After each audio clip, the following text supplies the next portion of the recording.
इसी क्षण जब आप ये सुन रहे हैं, आपके सीने में एक सांस अंदर जा रही है। उस सांस में मौजूद हर ऑक्सीजन का परमाणु सिर्फ इसलिए स्थिर है क्योंकि कुछ मुट्ठी भर संख्याएं ठीक उसी जगह पर सेट हैं जहां उन्हें होना चाहिए था। इन संख्याओं को किसी ने चुना नहीं, इन्हें किसी समीकरण से निकाला भी नहीं जा सका। ये बस हैं, और अगर इनमें से कोई एक संख्या जरा भी खिसक जाए तो न कोई तारा जलेगा, न कोई परमाणु टिकेगा, न आप ये सुनने के लिए यहां मौजूद होंगे। आपके खून में जो लोहा बह रहा है वो किसी बुझते हुए तारे के भीतर उस पल में बना था जब उस तारे की मौत हो रही थी। आपकी हड्डियों का कैल्शियम, आपके फेफड़ों की ऑक्सीजन, ये सब उन्हीं परमाणु भट्टियों की देन है। और वे भट्टियां केवल इसलिए जल पाईं क्योंकि चार बुनियादी बल एक दूसरे के साथ किसी करतब दिखाने वाले की तरह संतुलन साधे बैठे थे। जरा भी डगमगाहट होती और वो भट्टी या तो कभी जलती ही नहीं या इतनी तेज चलती कि कुछ भी टिकने से पहले बुझ जाती। ये कोई काव्यात्मक अतिशयोक्ति नहीं है, ये पिछले 60 वर्षों की भौतिकी की सबसे असहज खोजों में से एक है। भौतिक विज्ञानी जिन बुनियादी स्थिरांकों पर पूरे ब्रह्मांड की संरचना टिकी है, उन्हें आज तक कोई गहरा सिद्धांत जन्म नहीं दे पाया।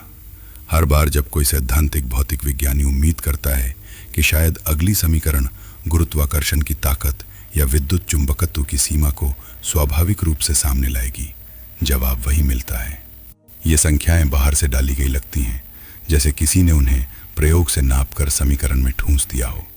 1973 में भौतिक विज्ञानी ब्रैंडन कार्टर पोलैंड के क्राको शहर में एक संगोष्ठी में खड़े थे। यह संगोष्ठी निकोलस कोपरनिकस की 500वीं जयंती पर आयोजित हुई थी, उस वैज्ञानिक की याद में जिसने पृथ्वी को ब्रह्मांड के केंद्र से हटाया था। कार्टर ने वहां एक असहज विचार रखा। उन्होंने कहा कि हम भले ही ब्रह्मांड के केंद्र में ना हों, लेकिन जिस तरह की भौतिकी हम देख रहे हैं वो संयोग नहीं हो सकती, क्योंकि हम केवल उसी ब्रह्मांड में मौजूद हो सकते हैं जो हमारे अस्तित्व की अनुमति देता है। इसे उन्होंने मानव शास्त्रीय सिद्धांत का नाम दिया। कार्टर की ये बात सुनने में एक साधारण घोषणा लगती है, लगभग सपाट तर्क जैसी, लेकिन जब आप इसके पीछे की संख्याओं को देखना शुरू करते हैं तो ये सपाट तर्क अचानक चौंकाने वाला बन जाता है। ब्रह्मांड को चलाने वाले 4 बुनियादी बल हैं: गुरुत्वाकर्षण, विद्युत चुंबकत्व, प्रबल नाभिकीय बल और दुर्बल नाभिकीय बल। इनमें से हर एक की ताकत एक निश्चित संख्या से तय होती है, और हर एक संख्या इतनी संकरी सीमा में बंधी है कि उसे देखकर एक इंजीनियर भी चौंक जाए। अब जरा सोचिए कि आप किसी पुल का डिजाइन देख रहे हैं जिसमें हर बोल्ट, हर तार, हर सहारा ठीक उसी ताकत का है जो जरूरी थी, न 1 ग्राम ज्यादा न 1 ग्राम कम। कोई भी इंजीनियर देखते ही समझ जाएगा कि यह डिजाइन जानबूझकर किया गया है, संयोग से नहीं बना। ब्रह्मांड के स्थिरांकों के साथ भी वैज्ञानिकों को कुछ वैसा ही एहसास होता है, चाहे वे इसे मानने से कितना भी बचना चाहें। 1999 में खगोल भौतिक विज्ञानी मार्टिन रीस ने कैम्ब्रिज विश्वविद्यालय से अपनी किताब जस्ट 6 नंबर्स प्रकाशित की। रीस उस समय ब्रिटेन के शाही खगोल शास्त्री बनने वाले थे। उन्होंने अपनी किताब में दिखाया कि केवल 6 संख्याएं पूरे ब्रह्मांड के आकार, संरचना और भाग्य को तय करती हैं। इनमें से किसी एक को थोड़ा सा भी बदल दिया जाए तो न आकाशगंगाएं बनेंगी, न तारे, न ग्रह, और निश्चित रूप से कोई देखने वाला भी नहीं बचेगा। रीस ने अपनी किताब में इन 6 संख्याओं को अलग अलग नाम दिए।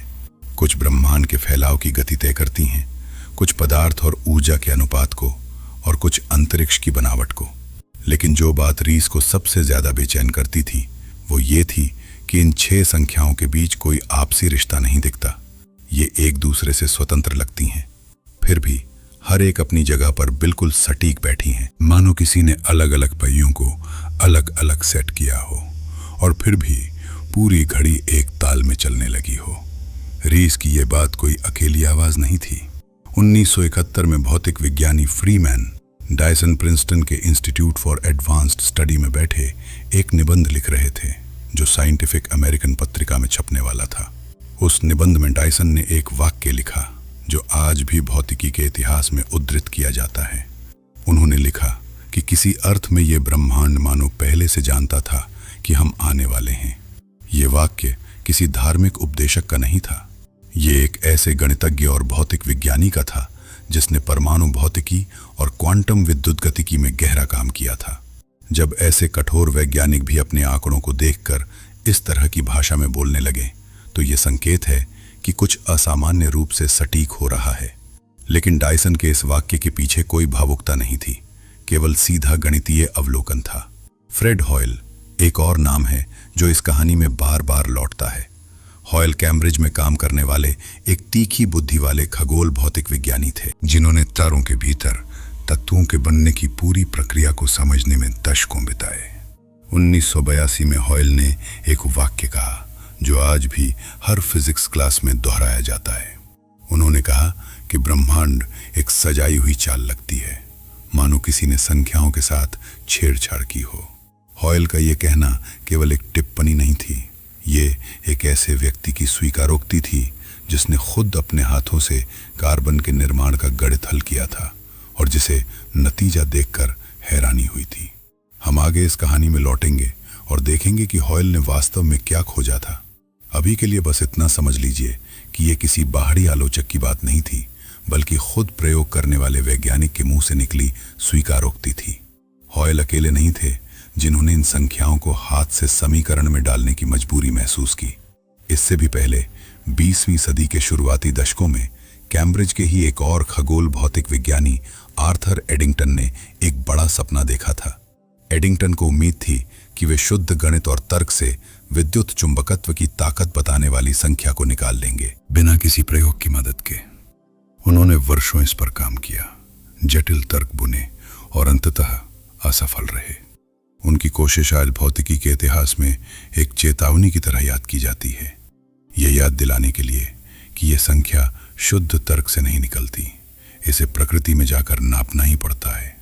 यह एक जरूरी फर्क समझ लेना चाहिए।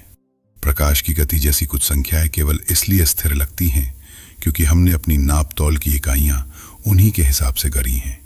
लेकिन जिन संख्याओं की बात यहां हो रही है वे शुद्ध अनुपात हैं, बिना किसी इकाई के। ऐसी संख्याएं जो किसी भी सभ्यता में, किसी भी नाप तौल पद्धति में बिल्कुल वही रहेंगी, चाहे उसे मापने वाला इंसान हो या किसी दूर आकाशगंगा का कोई और प्राणी। यही बात इन्हें इतना असहज बनाती है क्योंकि इन्हें किसी इकाई की चालाकी से टाला नहीं जा सकता। अब आप पूछ सकते हैं कि आखिर ये स्थिरांक हैं क्या? कल्पना कीजिए कि ब्रह्मांड एक विशाल मशीन है और इस मशीन में कुछ मुट्ठी भर डायल हैं। हर डायल एक बल की ताकत तय करता है। एक डायल गुरुत्वाकर्षण की ताकत तय करता है, एक डायल प्रबल नाभिकीय बल की ताकत तय करता है जो परमाणु के केंद्रक को आपस में बांधे रखता है। एक डायल विद्युत चुंबकत्व की ताकत तय करता है जो परमाणु के इलेक्ट्रॉन को उसके केंद्रक से बांधे रखता है। और एक चौथा डायल है जिसे वैज्ञानिक ब्रह्मांडीय स्थिरांक कहते हैं, जो पूरे अंतरिक्ष के खाली हिस्से में छिपी ऊर्जा को तय करता है। अब यहां असली समस्या शुरू होती है। भौतिक विज्ञानियों के पास कोई ऐसा गहरा सिद्धांत नहीं है जो बता सके कि इन डायलों को यही मान क्यों मिला। स्टैंडर्ड मॉडल, जो कणों और बलों का सबसे सफल सिद्धांत है, इन डायलों के मान को समीकरण से निकाल नहीं पाता। भौतिक विज्ञानी उन्हें बस नापते हैं प्रयोगशाला में जाकर और फिर उन्हें समीकरण में हाथ से डाल देते हैं। ये ऐसा है जैसे किसी किताब का लेखक कहानी के बीच में अचानक कह दे कि यहां से आगे नियम अलग होंगे, बिना ये बताए कि क्यों। भौतिक विज्ञानी स्टीवन वाइनबर्ग, जिन्होंने विद्युत चुंबकत्व और दुर्बल नाभिकीय बल को एक सिद्धांत में जोड़ने का काम किया था, अक्सर इस बात पर खुलकर निराशा जताते थे। उनके अपने स्टैंडर्ड मॉडल में 19 अलग अलग संख्याएं हाथ से डालनी पड़ती हैं, कणों के द्रव्यमान से लेकर बलों की ताकत तक। कोई गहरा नियम ये नहीं बताता कि इलेक्ट्रॉन का द्रव्यमान वही क्यों है जो है, या क्वार्क इतने भारी क्यों है। ये ऐसा है जैसे किसी कार का डैशबोर्ड 19 अलग अलग डायलों से भरा हो और कोई भी इंजीनियर ये नहीं बता सके कि उन्हें उसी स्थिति पर क्यों सेट किया गया। यह हैरानी नई नहीं है। भौतिकी पढ़ने वाला हर विद्यार्थी किसी न किसी मोड़ पर इस बेचैनी से गुजरता है, जब प्रोफेसर समीकरण की एक पंक्ति में एक संख्या हाथ से डाल देते हैं और जब पूछा जाए कि यह संख्या यही क्यों है, तो जवाब मिलता है कि बस प्रयोग से यही निकली है। कुछ विद्यार्थी इसे स्वीकार कर लेते हैं और आगे बढ़ जाते हैं, लेकिन कुछ इसी बेचैनी को पकड़कर पूरा करियर उसी सवाल के पीछे लगा देते हैं, ठीक वैसे ही जैसे कार्टर, रीस, डायसन और हॉयल ने किया। और यहाँ एक और परत जुड़ती है जो शायद सबसे ज्यादा चौंकाने वाली है। गुरुत्वाकर्षण और विद्युत चुंबकत्व की ताकत की तुलना कीजिए। दो इलेक्ट्रॉनों के बीच विद्युत प्रतिकर्षण, उन्हीं दो इलेक्ट्रॉनों के बीच गुरुत्वाकर्षण खिंचाव से लगभग 10 की घात 10 पर 42 गुना ज्यादा ताकतवर है। यानी 1 के आगे 42 शून्य लगाकर जो संख्या बनती है उतना गुना। ये इतना बड़ा अंतर है कि इंसानी दिमाग इसे ठीक से महसूस भी नहीं कर सकता। फिर भी अगर गुरुत्वाकर्षण थोड़ा भी इस अनुपात से हटकर मजबूत होता तो तारे कभी लाखों करोड़ों वर्षों तक जल ही नहीं पाते। 1961 में प्रिंसटन विश्वविद्यालय के भौतिक विज्ञानी रॉबर्ट डिके ने एक और परत जोड़ी। डिके ने तर्क दिया कि जिस युग में हम रह रहे हैं वो भी कोई संयोग नहीं है। ब्रह्मांड की उम्र, तारों का जीवन काल और तत्वों के बनने की गति, ये सब आपस में इतने बंधे हुए हैं कि निरीक्षक केवल उसी सीमित समय खिड़की में मौजूद हो सकता है जब ये सारी प्रक्रियाएं संतुलन में हों। डिके ने यह बात पहले के कुछ बड़ी संख्याओं वाले पहली बड़े संयोगों का जवाब देने के लिए कही थी, लेकिन इसका असर कहीं आगे तक गया। उनसे पहले भी भौतिक विज्ञानी आर्थर एडिंगटन और पॉल डिराक इस बात से हैरान थे कि ब्रह्मांड की उम्र बताने वाली विशाल संख्याएं और परमाणु के भीतर के बलों की ताकत बताने वाली संख्याएं किसी अजीब तरीके से एक दूसरे से मेल खाती दिखती हैं। डिके ने दिखाया कि इसमें रहस्यवाद ढूंढने की जरूरत नहीं, क्योंकि ये मेल दरअसल इस बात का सीधा नतीजा है कि निरीक्षक केवल तभी मौजूद हो सकता है जब तारे इतने समय तक जल चुके हों कि कार्बन जैसे तत्व बन सकें। फिर भी सवाल ये रहता है कि तारों का जलना, कार्बन का बनना और निरीक्षक का जन्म, ये तीनों घटनाएं एक साथ इतनी सफाई से क्यों जुड़ती हैं। कुछ साल बाद प्रिंसटन के ही एक और भौतिक विज्ञानी जॉन व्हीलर ने एक और भी दिलचस्प विचार सामने रखा। व्हीलर ने कहा कि शायद निरीक्षक कोई सजावटी हिस्सा नहीं है, बल्कि किसी गहरे अर्थ में ब्रह्मांड की संरचना में बुना हुआ है। उन्होंने इसे सहभागी ब्रह्मांड का नाम दिया। व्हीलर के इस विचार को लेकर भौतिकी जगत में आज भी बहस चलती है, लेकिन सवाल ये नहीं है कि व्हीलर सही थे या गलत। सवाल ये है कि आखिर उन्हें ऐसा विचार क्यों सूझा। हम समझ सकते हैं कि अभी आपके मन में क्या चल रहा है। शायद आप सोच रहे हैं कि ये सब इंसानी दिमाग की एक चाल है, कि हम पैटर्न ढूंढने के इतने आदी हैं कि जहां कुछ नहीं है वहां भी कोई ना कोई डिजाइन देख लेते हैं। ये शक जायज है और खुद भौतिक विज्ञानी भी इस बारे में बेहद सतर्क रहते हैं। लेकिन यहाँ फर्क ये है कि ये कोई धुंधली भावना नहीं है, ये ठोस, नापी जा सकने वाली संख्याओं पर आधारित बहस है, जिसे भौतिकी की सबसे प्रतिष्ठित पत्रिकाओं में दशकों से गंभीरता से परखा जा रहा है। दुनिया भर की मेट्रोलॉजी प्रयोगशालाएं जो नाप तौल के मानकों पर काम करती हैं, हर कुछ साल में इन स्थिरांकों की नई और भी बारीक नाप जारी करती हैं। ये नापें दशमलव के 20वें अंक तक सटीक होती हैं और हर बार जब तकनीक और सुधरती है, संख्या लगभग वैसी ही निकलती है जैसी पहले नापी गई थी, बस थोड़ी ज्यादा सटीकता के साथ। ये सटीकता खुद अपने आप में हैरान करने वाली है। अगर ये संख्याएं किसी बड़ी अराजक प्रक्रिया से निकली होती तो उनमें इतनी स्थिरता और इतनी बारीक सुसंगति क्यों दिखती। यहीं पर हमें ईमानदार होना पड़ेगा। ये वीडियो आपको कोई अंतिम जवाब नहीं देगा। कोई भी गंभीर भौतिक विज्ञानी आज तक ये दावा नहीं कर पाया कि उसके पास इस पहेली का निश्चित हल है। लेकिन जो तथ्य हम आपको आगे दिखाने जा रहे हैं वे किसी कल्पना से नहीं निकले हैं। ये दशकों की प्रयोगशाला में की गई नाप तौल से निकले हैं, करत्वरकों से, दूरबीनों से और उन गणनाओं से जो बार बार जांची और परखी गई हैं। आइए अब 4 डायलों को एक एक करके देखें और समझें कि इनमें से हर एक अगर जरा भी खिसक जाए तो क्या होता है। पहला डायल गुरुत्वाकर्षण है। ये वो बल है जो आपको जमीन पर टिकाए रखता है, जो चांद को पृथ्वी के चारों ओर घुमाता है और जो तारों के केंद्र में परमाणुओं को इतनी जोर से दबाता है कि वे आपस में जुड़कर ऊर्जा छोड़ते हैं। गुरुत्वाकर्षण बाकी 3 बलों की तुलना में बेहद कमजोर है, इतना कमजोर कि इसकी तुलना करना भी मुश्किल है। फिर भी इसकी सटीक ताकत ही तारों के जीवन और मृत्यु की पूरी कहानी तय करती है। कल्पना कीजिए, एक सिक्का अपनी धार पर सीधा खड़ा है बिना गिरे। गुरुत्वाकर्षण की ताकत उसी सिक्के की तरह एक बेहद संकरी सीमा पर संतुलित है। थोड़ा सा भी धक्का और पूरा खेल बिगड़ जाता है।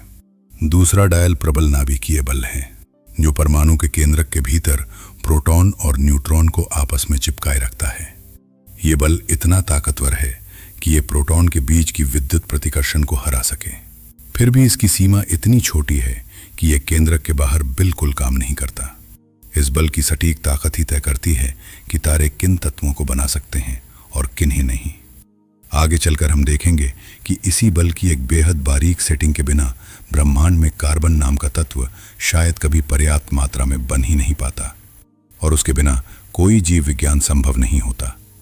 तीसरा डायल विद्युत चुंबकत्व है, जो इलेक्ट्रॉन को केंद्रक के चारों ओर बांधे रखता है और रासायनिक बंधों को संभव बनाता है। यही बल है जो आपकी उंगलियों को किसी मेज से गुजरने से रोकता है, जो हर अणु को उसका आकार देता है और जो प्रकाश को पैदा करने वाली हर प्रक्रिया के पीछे छिपा है। इसके बिना कोई रसायन विज्ञान संभव ही नहीं होता। और चौथा डायल है ब्रह्मांडीय स्थिरांक, जो अंतरिक्ष के खाली हिस्से में छिपी ऊर्जा की मात्रा तय करता है। ये वो डायल है जिसके बारे में हम इस सफर के आगे के हिस्से में लौटेंगे, क्योंकि इससे जुड़ी एक संख्या इतनी असंभव लगती है कि उसने खुद स्टीवन वाइनबर्ग जैसे भौतिक विज्ञानी को भी हैरान कर दिया था। अभी बस इतना याद रखिए कि ये चौथा डायल भी उतना ही नाजुक है जितने बाकी तीन। 20वीं सदी में भौतिक विज्ञानियों ने बार बार यह सपना देखा कि शायद ये सारे डायल आपस में जुड़े हुए निकलें, कि किसी एक गहरे सिद्धांत से चारों अपने आप निकल आएं। जेम्स क्लर्क मैक्सवेल ने 19वीं सदी में बिजली और चुंबकत्व को एक ही सिद्धांत में जोड़ दिया था, और ये एक बड़ी सफलता थी। स्टीवन वाइनबर्ग और उनके सहयोगियों ने 20वीं सदी में विद्युत चुंबकत्व और दुर्बल नाभिकीय बल को भी एक साथ जोड़ दिखाया। लेकिन हर बार जब दो बल जुड़ते हैं, नई अनसुलझी संख्याएं पीछे छूट जाती हैं। गुरुत्वाकर्षण को आज तक किसी ने बाकी बलों के साथ पूरी तरह जोड़कर नहीं दिखाया है, और जब तक ये नहीं होता, चारों डायलों के पीछे की गहरी वजह अंधेरे में ही रहेगी। अब सवाल यह है कि इन चारों डायलों में से किसी एक को जरा सा भी घुमा दिया जाए तो क्या होगा? क्या वाकई पूरा ब्रह्मांड बिखर जाएगा, या यह सिर्फ एक अतिशयोक्ति है जिसे विज्ञान पत्रकार बढ़ा चढ़ाकर पेश करते हैं? इसका जवाब देने के लिए हमें असल गणना में उतरना होगा, उन आपदा परिदृश्यों में जो भौतिक विज्ञानियों ने खुद कागज पर उतारे हैं। लेकिन इससे पहले कि हम उन परिदृश्यों में उतरें, एक पल रुककर सोचिए। आपका जन्म, आपकी माँ का जन्म, आपकी दादी का जन्म, यह सब एक ऐसी श्रृंखला है जो सीधे तारों के भीतर बने कार्बन तक जाती है, उस ऑक्सीजन तक जाती है जो आप अभी सांस ले रहे हैं, और उस गुरुत्वाकर्षण तक जाती है जिसने सूरज को 4.5 अरब साल तक स्थिर जलाए रखा। अगर इनमें से एक भी कड़ी टूट जाती तो यह श्रृंखला यहां तक कभी नहीं पहुंचती। अब इस श्रृंखला को और पीछे खींचिए, उस तारे से भी पीछे जो आपके खून का लोहा बनाकर मर गया, उस पहले तारे समूह से भी पीछे जो ब्रह्मांड के जन्म के कुछ ही करोड़ साल बाद जगमगाया था, और वहां से भी पीछे उस पहले क्षण तक जब अंतरिक्ष अभी अभी फैलना शुरू हुआ था और चारों बुनियादी बल अपनी अपनी ताकत लेकर स्थिर हो रहे थे। अगर उस बेहद शुरुआती क्षण में इनमें से कोई भी संख्या एक बाल बराबर भी अलग सेट हो जाती तो इस पूरी श्रृंखला की पहली कड़ी ही कभी नहीं बनती, और बाकी सब कुछ अपने आप खत्म हो जाता इससे पहले कि वो शुरू भी होता। यही वो जगह है जहां ये पहेली सिर्फ विज्ञान की किताबों तक सीमित नहीं रह जाती, ये सीधे आपके अस्तित्व से जुड़ जाती है। हर बार जब आप किसी की आंखों में देखते हैं, हर बार जब आप कोई गीत सुनते हैं, हर बार जब आपका दिल एक धड़कन पूरी करता है, वो पूरा अनुभव उन्हीं 4 संख्याओं की मेहरबानी पर टिका है जिन्हें कोई भी सिद्धांत आज तक ठीक ठीक समझा नहीं पाया। तो असली सवाल ये नहीं है कि ये ब्रह्मांड कैसा दिखता है, असली सवाल ये है कि ये इतना बारीक क्यों तालमेल बिठाए हुए है कि आप ठीक इसी क्षण इसे सुनने के लिए मौजूद हैं। क्या ये शुद्ध संयोग है, कोई गहरी अनदेखी वजह है, या कुछ और है जिसे विज्ञान अभी तक पूरी तरह समझ नहीं पाया? अगर आपको अब भी लगता है कि यह सिर्फ शब्दों का खेल है तो जरा रुकिए, क्योंकि आगे जो आपदा परिदृश्य आने वाले हैं वे किसी दार्शनिक की कल्पना नहीं हैं। ये वे गणनाएं हैं जो भौतिक विज्ञानियों ने खुद कागज पर करके देखी हैं, ये पूछकर कि अगर गुरुत्वाकर्षण थोड़ा बढ़ जाए या प्रबल नाभिकीय बल थोड़ा घट जाए तो असल में क्या होगा। जवाब हर बार एक जैसा निकलता है और वो जवाब आपको हैरान कर देगा। आइए अब उन आपदा परिदृश्यों की ओर बढ़ते हैं जहां हर डायल को थोड़ा घुमा कर देखा जाता है और जहां नतीजे किसी भी विज्ञान कथा फिल्म से ज्यादा चौंकाने वाले निकलते हैं। तो चलिए अब पहला डायल पकड़ते हैं और उसे जरा सा घुमा कर देखते हैं। मान लीजिए किसी अदृश्य हाथ ने गुरुत्वाकर्षण की ताकत को उसकी मौजूदा सीमा से बस थोड़ा सा बढ़ा दिया, इतना कि आपको आम जिंदगी में यह फर्क महसूस भी ना हो। भौतिक विज्ञानियों ने बार बार ये गणना की है, कागज पर, समीकरणों में, कंप्यूटर सिमुलेशंस में, और नतीजा हर बार एक जैसा निकलता है। ब्रह्मांड के शुरुआती पल में जो पदार्थ फैल रहा था वो गुरुत्वाकर्षण के इस अतिरिक्त खिंचाव के कारण फैलने से पहले ही वापस अंदर की ओर खिंचने लगता। इसका मतलब ये हुआ कि ब्रह्मांड कभी उतना बड़ा हो ही नहीं पाता जितना उसे आकाश गंगाएं बनाने के लिए चाहिए। वो अपने ही जन्म के कुछ ही पल बाद वापस एक बिंदु में सिमट जाता, ठीक वैसे ही जैसे कोई गुब्बारा जिसे फुलाने से पहले ही किसी ने बीच से कसकर बांध दिया हो। इस प्रक्रिया को भौतिक विज्ञानी बिग क्रंच कहते हैं, यानी महासंकुचन। वो घटना जो बिग बैंग की बिल्कुल उल्टी दिशा में होती है। जरा कल्पना कीजिए कि पूरा ब्रह्मांड, हर आकाशगंगा जो कभी बन सकती थी, हर तारा जो कभी जगमगा सकता था, वो सब एक ऐसे भाग्य की ओर बढ़ रहा है जो जन्म के कुछ ही पल, शायद कुछ ही सेकंड या ज्यादा से ज्यादा कुछ हजार वर्षों में फिर से एक अकल्पनीय रूप से घने बिंदु में लौट जाएगा। कोई तारा जगमगाने के लिए समय ही नहीं पाएगा, कोई ग्रह ठंडा होकर ठोस सतह नहीं बना पाएगा, और निश्चित रूप से कोई भी जीवन विकसित होने के लिए वहां मौजूद नहीं होगा। ये ब्रह्मांड इतिहास लिखे बिना ही अपनी कहानी खत्म कर देगा। अब दूसरी दिशा में सोचिए, अगर वही अदृश्य हाथ गुरुत्वाकर्षण को थोड़ा कमजोर कर देता तो कहानी उतनी ही भयावह होती, बस दूसरे तरीके से। शुरुआती ब्रह्मांड में फैल रहे गैस के बादल कभी एक दूसरे को अपनी ओर खींचने लायक ताकत ही नहीं जुटा पाते। कोई तारा कभी संघनित नहीं होता, क्योंकि तारे बनने के लिए गैस के विशाल बादलों को गुरुत्वाकर्षण के दबाव से इतना संकुचित होना पड़ता है कि उनके केंद्र में नाभिकीय संलयन शुरू हो सके। बिना उस दबाव के ब्रह्मांड हमेशा के लिए ठंडी बिखरी हुई गैस का एक फीका बादल बना रहता, अंधेरे में तैरता हुआ, बिना किसी रोशनी के, बिना किसी गर्मी के। कोई आकाश नहीं होता जिसमें तारे टिमटिमाते, क्योंकि टिमटिमाने के लिए पहले किसी चीज को इतना संकुचित होना पड़ता है कि उसका केंद्र आग पकड़ ले, और गुरुत्वाकर्षण के बिना वो संकुचन कभी शुरू ही नहीं होता। यह आपके मन में शायद ये सवाल उठे कि आखिर हम ये इतने भरोसे से कैसे कह सकते हैं। जवाब ये है कि ये कोई अटकल नहीं, बल्कि खगोल भौतिकी के सबसे बुनियादी समीकरणों का सीधा नतीजा है। वही समीकरण जो आज हर तारे के जीवन काल की गणना करने में रोज इस्तेमाल होते हैं।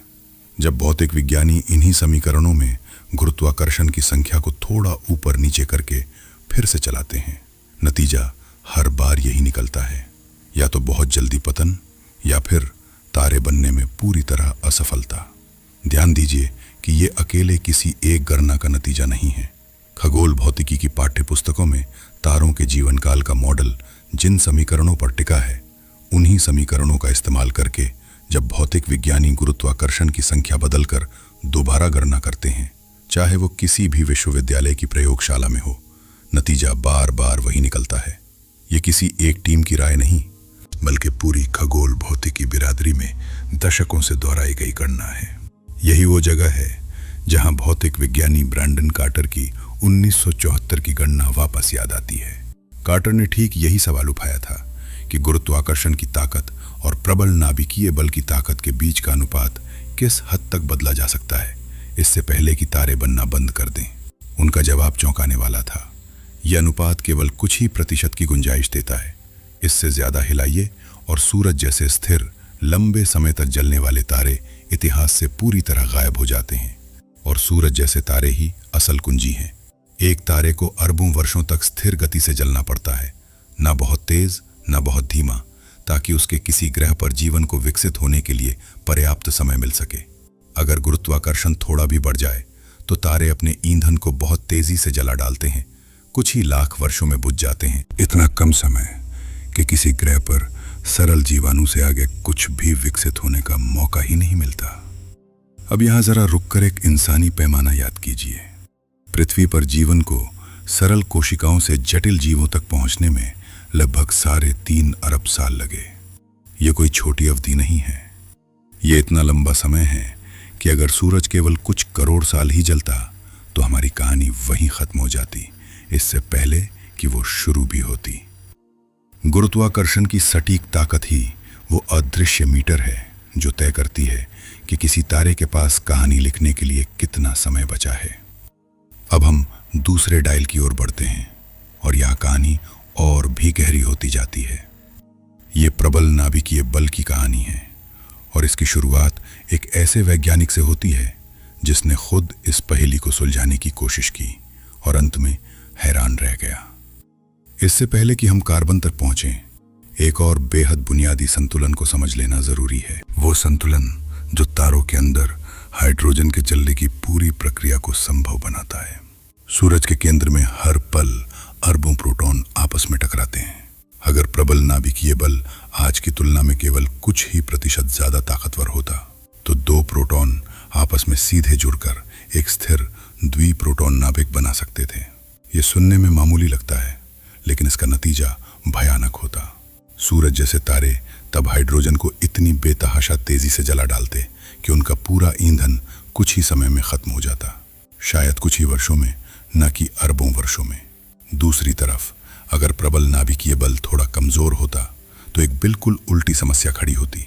ड्यूटेरॉन यानी एक प्रोटॉन और एक न्यूट्रॉन का जोड़ा, जो हाइड्रोजन के तारकीय ईंधन बनने की पहली सीढ़ी है, कभी स्थिर बंध ही नहीं बना पाता। बिना स्थिर ड्यूटेरॉन के तारों के भीतर संलयन की पूरी श्रृंखला वहीं रुक जाती, पहले ही कदम पर, और आगे हीलियम या कार्बन बनने का सवाल ही नहीं उठता। यानी प्रबल नाभिकीय बल को न बहुत ज्यादा ताकतवर होना चाहिए, न बहुत कमजोर, बल्कि ठीक उसी संकरी पट्टी में बैठना चाहिए जहां वो आज बैठा है। फ्रेड हॉयल कैम्ब्रिज विश्वविद्यालय में काम करने वाले एक बेहद तेज दिमाग खगोल भौतिक विज्ञानी थे। वे केवल एक शोधकर्ता ही नहीं थे, बल्कि विज्ञान कथा उपन्यास भी लिखते थे। और विडंबना यह है कि आधुनिक ब्रह्मांड विज्ञान का सबसे मशहूर नाम बिग बैंग खुद हॉयल ने ही एक रेडियो कार्यक्रम में मजाक उड़ाते हुए करा था, क्योंकि वे खुद उस सिद्धांत के प्रतिद्वंदी स्थिर अवस्था सिद्धांत के समर्थक थे। ये जानना दिलचस्प है कि जिस व्यक्ति ने बिग बैंग का नाम मजाक में रखा, उसी ने आगे चलकर ब्रह्मांड की सबसे गहरी पहेलियों में से एक को सुलझाने में मदद की। 1950 के दशक की शुरुआत में हॉयल एक बुनियादी समस्या से जूझ रहे थे। वे जानते थे कि तारों के अंदर हाइड्रोजन जलकर हीलियम बनता है और बाद में हीलियम जलकर भारी तत्व बनते हैं। लेकिन जब उन्होंने गणित लगाकर देखा कि हीलियम से कार्बन कैसे बनेगा, तो नतीजा साफ कह रहा था कि यह लगभग असंभव है। 3 हीलियम नाभिकों का एक साथ टकराकर कार्बन बनाना इतनी दुर्लभ घटना होनी चाहिए थी कि पूरे ब्रह्मांड में कार्बन नाम की चीज लगभग न के बराबर बननी चाहिए थी। लेकिन हॉयल के चारों ओर सबूत कुछ और ही कह रहा था। वे खुद कार्बन से बने थे, धरती कार्बन से भरी थी। अगर गणित कह रहा था कि कार्बन बनना लगभग असंभव है और फिर भी कार्बन हर जगह मौजूद था, तो इसका मतलब था कि या तो गणित में कोई गलती थी या फिर कार्बन के नाभिक के भीतर कोई ऐसी छिपी हुई खासियत थी जिसे अभी तक किसी ने खोजा नहीं था। 1953 में हॉयल ने एक साहसिक भविष्यवाणी की। उन्होंने कहा कि कार्बन 12 के नाभिक के भीतर ऊर्जा का एक बिल्कुल सटीक स्तर होना चाहिए, एक ऐसी अवस्था जो 3 हीलियम नाभिकों के मेल से पैदा होने वाली ऊर्जा से ठीक मेल खाए। भौतिकी की भाषा में इसे अनुनाद कहते हैं। वही असर जो तब होता है जब किसी ग्लास पर बिल्कुल सही सुर में गाया जाए और ग्लास कांपने लगे। हॉयल ने कहा कि ये अनुनाद 7.65 मेगा इलेक्ट्रॉन वोल्ट के आसपास होना चाहिए। ये कोई छोटी बात नहीं थी। हॉयल किसी प्रयोगशाला में काम करने वाले परमाणु भौतिक विज्ञानी नहीं थे, वे एक खगोल भौतिक विज्ञानी थे। फिर भी उन्होंने कैलिफोर्निया इंस्टीट्यूट ऑफ टेक्नोलॉजी की केलॉग रेडिएशन लेबोरेटरी के प्रयोगकर्ताओं से कहा कि जाकर इस विशिष्ट ऊर्जा स्तर की तलाश करें। कई प्रयोगकर्ताओं को शक था, एक खगोल शास्त्री किसी परमाणु नाभिक के भीतर की ऊर्जा अवस्था की भविष्यवाणी कैसे कर सकता है, केवल इस आधार पर कि हम मौजूद हैं। उस दौर की भौतिकी बिरादरी में हॉयल के इस तरीके को लेकर काफी शक था।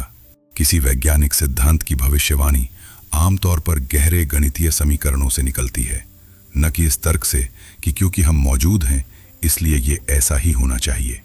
कई प्रयोगकर्ताओं ने इसे लगभग दार्शनिक तिक्रम मानकर खारिज करने की सोची। ये तर्क वैज्ञानिक विधि की परंपरागत सोच के उलट लगता था, जहां पहले सिद्धांत बनता है, फिर भविष्यवाणी होती है और तब कहीं जाकर मानव अस्तित्व की बात आती है। हॉयल ने इस क्रम को पलट दिया था। उन्होंने मानव अस्तित्व से शुरुआत की और वहां से परमाणु भौतिकी तक पहुंचे। फिर भी वॉर्ड वेलिंग नाम के एक प्रयोगकर्ता ने हॉयल की बात को गंभीरता से लिया। 1953 में वेलिंग और उनकी टीम ने प्रयोगशाला में ठीक उसी ऊर्जा स्तर को खोज निकाला जिसकी हॉयल ने भविष्यवाणी की थी। वो अनुनाद वही था, ठीक उसी जगह जहां हॉयल ने कहा था कि उसे होना चाहिए। ये भविष्यवाणी विज्ञान के इतिहास में मानव शास्त्रीय तर्क से निकली सबसे सटीक और सबसे साहसी भविष्यवाणियों में से एक मानी जाती है। अब जरा सोचिए कि अगर प्रबल नाभिकीय बल की ताकत जरा सी भी अलग होती तो क्या होता। अगर ये बल थोड़ा कमजोर होता तो कार्बन 12 के भीतर वो जरूरी अनुनाद स्तर मौजूद ही नहीं होता, या इतनी गलत ऊर्जा पर होता कि 3 हीलियम नाभिकों का मेल कभी कार्बन नहीं बना पाता। तारों के भीतर हीलियम जलता रहता लेकिन आगे कभी कार्बन में नहीं बदलता। पूरा ब्रह्मांड हाइड्रोजन और हीलियम से भरा रहता, 2 सबसे हल्के तत्वों से। और कार्बन आधारित रसायन विज्ञान, वो रसायन विज्ञान जिस पर आपका पूरा शरीर टिका है, कभी अस्तित्व में ही नहीं आता। अब दूसरी दिशा में सोचिए, अगर प्रबल नाभिकीय बल थोड़ा ज्यादा ताकतवर होता तो एक बिल्कुल अलग समस्या खड़ी हो जाती। कार्बन तो बन जाता लेकिन वो उतनी ही तेजी से ऑक्सीजन में बदल जाता, क्योंकि कार्बन के नाभिक में एक और हीलियम नाभिक जोड़ने की प्रक्रिया भी उसी बल पर निर्भर करती है। नतीजा ये होता कि तारे लगभग सारा कार्बन ऑक्सीजन में बदल डालते और ब्रह्मांड में कार्बन की मात्रा जीवन के लिए जरूरी स्तर से बहुत नीचे रह जाती। फ्रेड हॉयल ने खुद इस नतीजे को देखकर 1982 में वो मशहूर टिप्पणी की थी कि ये सब एक सजाई हुई चाल जैसा लगता है। ध्यान दीजिए, ये टिप्पणी किसी धार्मिक व्यक्ति की नहीं थी। हॉयल अपने आप को नास्तिक मानते थे और उन्होंने अपने पूरे करियर में ब्रह्मांड की किसी भी अलौकिक व्याख्या का मजाक उड़ाया था। फिर भी जब उन्होंने अपने ही हाथों से निकाले गए आंकड़े देखे तो वे ये मानने पर मजबूर हो गए कि कुछ असामान्य रूप से सटीक हो रहा है, चाहे उसकी वजह कुछ भी हो। यहाँ कुछ लोग एक आपत्ति उठाते हैं और ये आपत्ति सुनने लायक है। वे कहते हैं कि शायद हम सिर्फ कार्बन आधारित जीवन के बारे में सोच रहे हैं और शायद किसी दूसरे तरह के भौतिक नियमों में कोई बिल्कुल अलग तरह का जीवन विकसित हो सकता था जिसकी कल्पना हम आज नहीं कर सकते। यह आपत्ति पूरी तरह अनुचित नहीं है और गंभीर भौतिक विज्ञानी भी इसे नजरअंदाज नहीं करते। लेकिन जब आप गणना गहराई से करते हैं तो समस्या केवल कार्बन आधारित जीवन की नहीं रह जाती। अगर प्रबल नाभिकीय बल थोड़ा भी अलग हो तो हाइड्रोजन से आगे लगभग कोई भी स्थिर तत्व नहीं बनता, चाहे वो किसी भी तरह के जीवन का आधार बनने वाला हो। समस्या रसायन विज्ञान की पसंद की नहीं बल्कि किसी भी जटिलता के अस्तित्व में आने की है। ये कहानी हमें एक जरूरी सबक सिखाती है। ये सिर्फ इतना नहीं है कि प्रबल नाभिकीय बल की ताकत महत्वपूर्ण है, ये इतना बारीक तालमेल है कि इसमें जरा सी भी हलचल दोनों तरफ कार्बन को या तो कभी न बनने देती या बनते ही मिटा देती। कार्बन ठीक उस संकरी खिड़की में टिका है जहां यह बल न बहुत कमजोर है न बहुत ताकतवर। इसके बाद की कहानी भी उतनी ही नाजुक है। एक बार जब तारे के भीतर कार्बन बन जाता है तो उसका कुछ हिस्सा एक और हीलियम नाभिक पकड़कर ऑक्सीजन में बदल जाता है, कुछ नाइट्रोजन में, और आगे चलकर भारी तारे अपने अंतिम पलों में लोहे तक के तत्व बना डालते हैं। इससे पहले कि वे सुपरनोवा बनकर फट जाएं और इन सारे तत्वों को अंतरिक्ष में बिखेर दें। ये पूरी श्रृंखला कार्बन से ऑक्सीजन तक, ऑक्सीजन से भारी तत्वों तक, हर कदम पर उसी प्रबल नाभिकीय बल की सटीक ताकत पर निर्भर करती है। अगर पहली कड़ी यानी कार्बन का बनना टूट जाए तो यह पूरी श्रृंखला कभी शुरू ही नहीं होती और आपकी हड्डियों का कैल्शियम, आपके खून का लोहा, आपके फेफड़ों की ऑक्सीजन, इनमें से कुछ भी कभी नहीं बनता। ये पूरी श्रृंखला अंततः उन विशाल तारों की मौत पर निर्भर करती है जिन्हें हम सुपरनोवा कहते हैं। जब कोई भारी तारा अपना ईंधन खत्म कर लेता है तो उसका केंद्र अचानक अपने ही गुरुत्वाकर्षण के नीचे ढह जाता है और इस ढहने से पैदा हुई भीषण ऊर्जा तारे की बाहरी परतों को अंतरिक्ष में उड़ा देती है। यही विस्फोट है जो कार्बन, ऑक्सीजन, कैल्शियम और लोहे जैसे तत्वों को तारे के भीतर से निकालकर पूरी आकाशगंगा में बिखेर देता है, जहां से वे नए तारों, नए ग्रहों और अंततः किसी ग्रह पर जीवन का हिस्सा बन सकते हैं। अगर प्रबल नाभिकीय बल की सटीक सेटिंग नहीं होती तो ये पूरा चक्र तारे के जन्म से लेकर उसकी मौत तक कभी वो सामग्री ही पैदा नहीं करता जिससे बाद में कोई ग्रह या कोई शरीर बन सके। और कार्बन के बिना बात केवल तत्वों की सूची में एक नाम कम होने की नहीं है। कार्बन के परमाणु की खासियत यह है कि वो 4 अलग अलग दिशाओं में मजबूत रासायनिक बंध बना सकता है, जिससे वो लंबी श्रृंखलाएं, वलय और जटिल त्रिआयामी ढांचे बना सकता है। यही खासियत है जो प्रोटीन, डीएनए और हर जीवित कोशिका की बुनियादी संरचना को संभव बनाती है। कोई भी दूसरा तत्व, चाहे वो सिलिकॉन ही क्यों ना हो, इतनी लचीली और स्थिर रसायन शास्त्र नहीं बना पाता। यहाँ एक तुलना समझ लीजिए जो इस पूरी बात को और साफ कर देती है। भौतिक विज्ञानी जब बलों की संभावित ताकत की पूरी सीमा की बात करते हैं तो वो सीमा गणितीय रूप से लगभग असीमित मानी जा सकती है। बलों की ताकत सैद्धांतिक रूप से 0 से लेकर बेहद बड़ी संख्याओं तक कुछ भी हो सकती थी, लेकिन जिस संकरी पट्टी में जीवन के लिए जरूरी कार्बन बन सकता है, वो पट्टी उस विशाल संभावित सीमा का बस एक बेहद छोटा टुकड़ा है, मुश्किल से कुछ ही प्रतिशत चौड़ी। ये वैसा ही है जैसे किसी अनंत लंबे समुद्र तट पर रेत का एक बेहद छोटा सा दाना ढूंढना और पाना कि जिंदगी ठीक उसी दाने पर खड़ी है।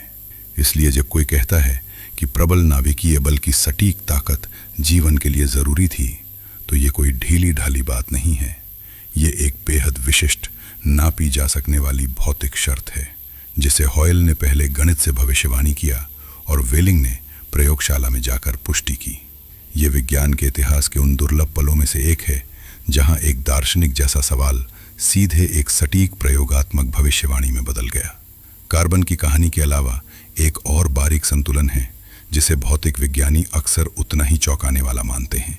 न्यूट्रॉन प्रोटॉन से थोड़ा भारी होता है, इतना भारी कि अकेला न्यूट्रॉन कुछ ही मिनटों में टूटकर प्रोटॉन और इलेक्ट्रॉन में बदल जाता है।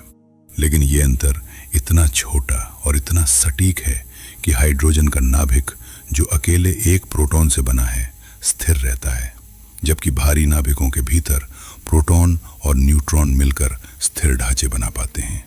अगर ये द्रव्यमान अंतर जरा भी उलट जाता तो शुरुआती ब्रह्मांड में मौजूद हर प्रोटॉन जल्दी ही न्यूट्रॉन में बदल जाता। कोई हाइड्रोजन कभी नहीं बचता और बिना हाइड्रोजन के कोई तारा अपना ईंधन ही नहीं पाता। अब आपको शायद ये लग रहा हो कि हमने दोनों सबसे बड़े डायल देख लिए, गुरुत्वाकर्षण और प्रबल नाभिकीय बल। लेकिन कहानी यहीं खत्म नहीं होती। अभी 2 और परतें बाकी हैं और इनमें से एक तो सीधे उस सवाल तक ले जाती है कि क्या परमाणु खुद अस्तित्व में रह भी सकते हैं या नहीं, और दूसरी परत, ब्रह्मांडीय स्थिरांक की परत, हमें उस पुराने रहस्य तक वापस ले जाएगी जिसे शायद आपने पहले किसी और वीडियो में सुना हो। वो भयानक संख्या जिसे भौतिक विज्ञानी 10 की घात 120 के मेल के नाम से जानते हैं। लेकिन इससे पहले कि हम वहां पहुंचें, एक पल के लिए सोचिए कि कितनी परतें पहले ही एक साथ ठीक बैठनी पड़ी। गुरुत्वाकर्षण को इतना सटीक होना पड़ा कि तारे बन सकें और अरबों वर्षों तक स्थिर जल सकें। प्रबल नाभिकीय बल को इतना सटीक होना पड़ा कि कार्बन बने और बचा रहे। ये 2 परतें अलग अलग स्वतंत्र संख्याएं हैं, 2 अलग अलग डायल, और दोनों ने अपनी अपनी बेहद संकरी खिड़की में ठीक जगह ली। क्या ये अब भी शुद्ध संयोग जैसा लगता है, या अब ये पैटर्न कुछ और कहने लगा है? क्या आपने कभी सोचा था कि आपकी हड्डियों में मौजूद कैल्शियम का हर परमाणु किसी बुझते हुए तारे के आखिरी पलों की गवाही है, और वो गवाही सिर्फ इसलिए मौजूद है क्योंकि किसी नाभिक के भीतर ऊर्जा का एक बेहद सटीक स्तर ठीक वहीं बैठा है जहां उसे बैठना चाहिए था। ये सोच अकेले खड़ी नहीं है। दशकों बाद कई और प्रयोगशालाओं ने अलग अलग महाद्वीपों पर अलग अलग उपकरणों से इसी अनुनाद स्तर की दोबारा पुष्टि की है, और हर बार नतीजा वही निकला। आगे हम देखेंगे कि तीसरा डायल, विद्युत चुंबकत्व, किस तरह इस पूरी कहानी को अगले स्तर तक ले जाता है। वहां जहां बात सिर्फ तारों या तत्वों की नहीं रह जाती, बल्कि खुद परमाणु के टिके रहने की बन जाती है। और उसके बाद हम उस चौथे डायल तक पहुंचेंगे, ब्रह्मांडीय स्थिरांक तक, जहां ये पूरी कहानी अपने सबसे चौंकाने वाले मोड़ पर पहुंचती है। अब हम तीसरे डायल तक पहुंचते हैं और यहां बात अब तारों या तत्वों की नहीं रह जाती। यहां बात सीधे इस पर आ जाती है कि खुद परमाणु नाम की चीज अस्तित्व में रह भी सकती है या नहीं। यह विद्युत चुंबकत्व की कहानी है, वो बल जो इलेक्ट्रॉन को नाभिक के चारों ओर बांधे रखता है। इस बल की ताकत एक बेहद खास संख्या से नापी जाती है, जिसे भौतिक विज्ञानी सूक्ष्म संरचना स्थिरांक कहते हैं। यह संख्या लगभग 137 में से एक हिस्से के बराबर है। 20वीं सदी के भौतिक विज्ञानी वोल्फगांग पाउली इस संख्या से इतने ग्रस्त थे कि जब उनकी मृत्यु अस्पताल के जिस कमरे में हुई, उस कमरे का नंबर संयोग से 137 था। और ये बात उनके साथ ही भौतिक विज्ञानियों के बीच वर्षों तक चर्चा का विषय बनी रही। पाउली अपने आखिरी दिनों तक ये समझने की कोशिश करते रहे कि आखिर ये संख्या यही क्यों है। वे इस विषय पर मनोवैज्ञानिक कार्ल यूंग के साथ भी पत्र व्यवहार करते थे, ये उम्मीद करते हुए कि शायद इस संख्या की जड़ किसी गहरे, अभी तक अनदेखे सिद्धांत में मिलेगी। लेकिन पाउली की मृत्यु तक भी ये पहेली अनसुलझी रही, और आज दशकों बाद ये उतनी ही अनसुलझी है जितनी तब थी। ये अकेले पाउली का जुनून नहीं था। रिचर्ड फाइनमैन, जो क्वांटम विद्युत गतिकी के जनक माने जाते हैं, इस संख्या के बारे में एक मशहूर टिप्पणी करते थे। उन्होंने कहा था कि सभी अच्छे सैद्धांतिक भौतिक विज्ञानी इस संख्या को अपने कार्यालय की दीवार पर लिखकर टांग देते हैं और रात दिन इसकी चिंता करते हैं। फाइनमैन के लिए यह संख्या भौतिकी के सबसे बड़े रहस्यों में से एक थी, इतनी रहस्यमयी कि उन्होंने इसे किसी बाहरी शक्ति का इशारा तक कह डाला था। हालांकि वे खुद इसका मजाक भी उड़ाते थे। इस संख्या की भूमिका समझने के लिए जरा एक परमाणु की बुनावट को याद कीजिए। हर परमाणु के केंद्र में एक घना नाभिक होता है, जिसमें प्रोटॉन और न्यूट्रॉन कसकर बंधे होते हैं। उसके चारों ओर इलेक्ट्रॉन एक तरह के धुंधले बादल में घूमते रहते हैं, नाभिक की ओर उसी विद्युत चुंबकीय खिंचाव से बंधे हुए जिसे यह संख्या तय करती है। अगर यह खिंचाव थोड़ा भी बदल जाए, पूरा परमाणु या तो टूट जाएगा या इतना कसकर सिमट जाएगा कि कोई रासायनिक बंध बन ही नहीं पाएगा। अब जरा सोचिए कि अगर विद्युत चुंबकत्व की ताकत आज से थोड़ी ज्यादा होती, भारी तत्वों के नाभिक में प्रोटॉन की संख्या ज्यादा होती है और प्रोटॉन आपस में विद्युत रूप से एक दूसरे को दूर धकेलते हैं। अभी प्रबल नाभिकीय बल इस प्रतिकर्षण पर काबू पाकर नाभिक को जोड़े रखता है। लेकिन अगर विद्युत चुंबकत्व थोड़ा भी ताकतवर हो जाए तो यह प्रतिकर्षण इतना बढ़ जाएगा कि कोई भी भारी नाभिक स्थिर नहीं रह पाएगा। कार्बन और ऑक्सीजन जैसे तत्व जो जीवन के लिए जरूरी हैं, खुद ब खुद टूटकर बिखरने लगेंगे, ठीक वैसे ही जैसे कोई इमारत जिसकी नींव अचानक कमजोर पड़ गई हो। अब दूसरी दिशा में सोचिए, अगर विद्युत चुंबकत्व थोड़ा कमजोर हो जाए तो इलेक्ट्रॉन नाभिक से इतना ढीला जुड़ा रहेगा कि रासायनिक बंध बनाने के लिए जरूरी ऊर्जा स्तर बिगड़ जाएंगे। परमाणु आपस में जुड़कर अणु नहीं बना पाएंगे, या बनाएंगे तो इतनी कमजोरी से कि थोड़ी सी भी ऊष्मा उन्हें तोड़ देगी। इसका मतलब यह होगा कि पानी जैसा साधारण अणु जो 2 हाइड्रोजन और 1 ऑक्सीजन परमाणु से बनता है, या तो बनेगा ही नहीं या इतना अस्थिर होगा कि किसी ग्रह की सतह पर तरल रूप में टिक ही नहीं पाएगा। रोजमर्रा की जिंदगी में आप जिस ठोसपन को महसूस करते हैं जब आप किसी मेज पर हाथ रखते हैं और वो मेज आपके हाथ से होकर नहीं गुजरती, वो भी इसी विद्युत चुंबकीय बल की देन है। परमाणु खुद ज्यादातर खाली जगह होते हैं, नाभिक बेहद छोटा और इलेक्ट्रॉन बादल कहीं ज्यादा फैला हुआ। फिर भी इलेक्ट्रॉन बादलों के बीच का विद्युत प्रतिकर्षण इतना पक्का है कि 2 ठोस चीजें एक दूसरे के आर पार नहीं जा पाती। अगर यही बल थोड़ा भी कमजोर होता, पदार्थ का ये ठोसपन खुद बिखर सकता था। यहाँ भौतिक विज्ञानी जॉन बैरो, जिन्होंने ससेक्स विश्वविद्यालय में इस विषय पर गहराई से लिखा, एक दिलचस्प बात बताते हैं।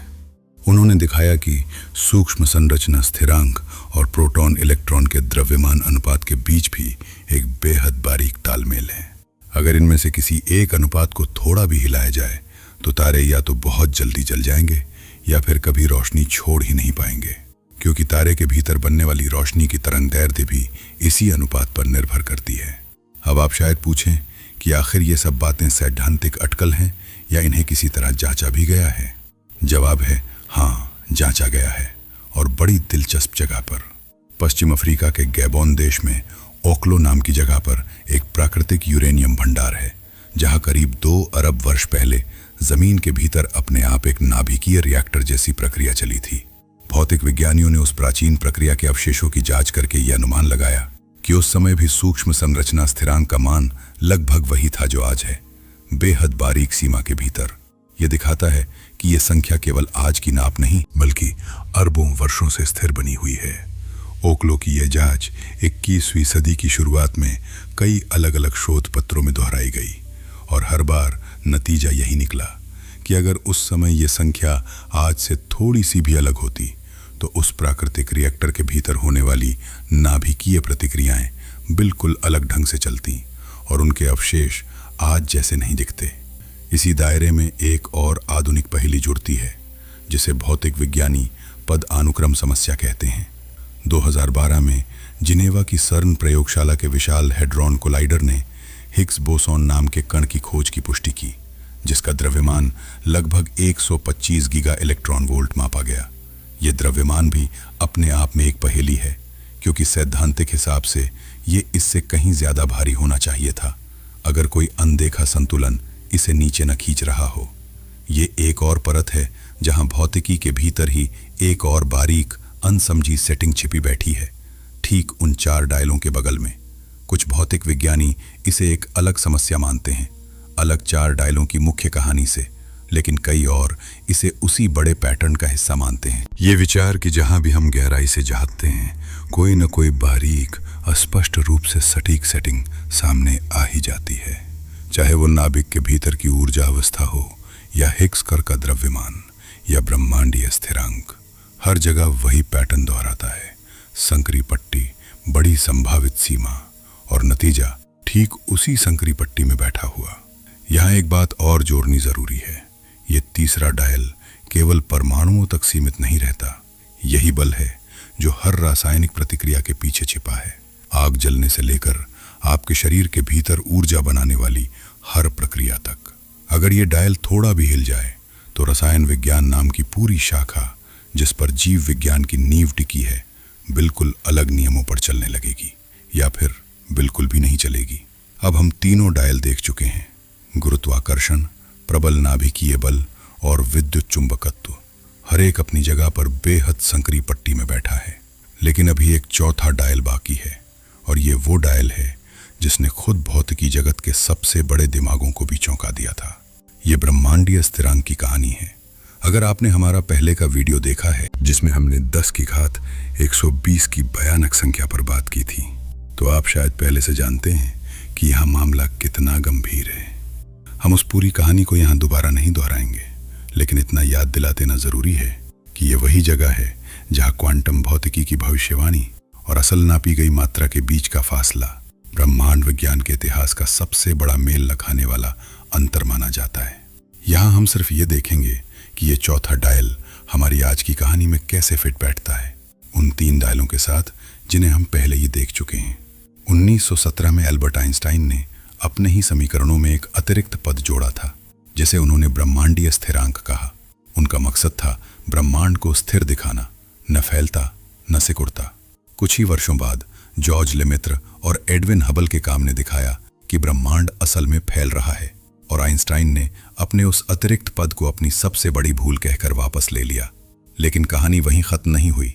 1998 में 2 अलग अलग टीमों ने, सुपरनोवा कॉस्मोलॉजी प्रोजेक्ट और high jet supernova search team ने, दूर की सुपरनोवा तारों की चमक नापकर एक चौंकाने वाला नतीजा निकाला। ब्रह्मांड का फैलाव धीमा नहीं हो रहा जैसा गुरुत्वाकर्षण के हिसाब से होना चाहिए था, बल्कि तेज हो रहा है। इसका मतलब था कि आइंस्टाइन की वो भूल, ब्रह्मांडीय स्थिरांक, वापस भौतिकी में लौट आई, इस बार डार्क एनर्जी के नाम से। यूरोपीय अंतरिक्ष एजेंसी के प्लैंक उपग्रह ने 2013 से 2018 के बीच इस डार्क एनर्जी की मात्रा को बेहद सटीकता से नापा। नतीजा निकला कि ब्रह्मांड की कुल ऊर्जा का लगभग 67% से कुछ ज्यादा हिस्सा इसी रहस्यमयी ऊर्जा से बना है, और ये ठीक उसी संकरी सीमा में आता है जिसकी भविष्यवाणी स्टीवन वाइनबर्ग ने 1987 में, यानी माप से 1 दशक से भी पहले, मानव शास्त्रीय तर्क के आधार पर की थी। ये वही संख्या है जिसकी हमने पहले की एक कहानी में तफसील से बात की थी, वो मशहूर मेल न खाने वाला अंतर, जहां क्वांटम भौतिकी के भोले भाले हिसाब से निकलने वाली और असल में नापी गई वैक्यूम ऊर्जा के बीच का फासला 10 की घात 120 के आसपास बैठता है। आज हम उसी कहानी को दोबारा नहीं खोलेंगे, लेकिन ये याद रखना जरूरी है कि यह अकेली कोई अलग थलग पहेली नहीं है। ये उन्हीं 4 डायलों में से एक का हिस्सा है, और इसकी अपनी नाजुक सेटिंग बाकी 3 के साथ मिलकर एक ही बड़ी तस्वीर बनाती है। वाइनबर्ग का तर्क सीधा था। उन्होंने कहा कि अगर ब्रह्मांडीय स्थिरांक बहुत बड़ा होता तो अंतरिक्ष इतनी तेजी से फैलता कि कोई भी पदार्थ आपस में जुड़कर आकाशगंगाएं या तारे बनाने का समय ही नहीं पाता। सब कुछ बनने से पहले ही बहुत दूर दूर बिखर जाता।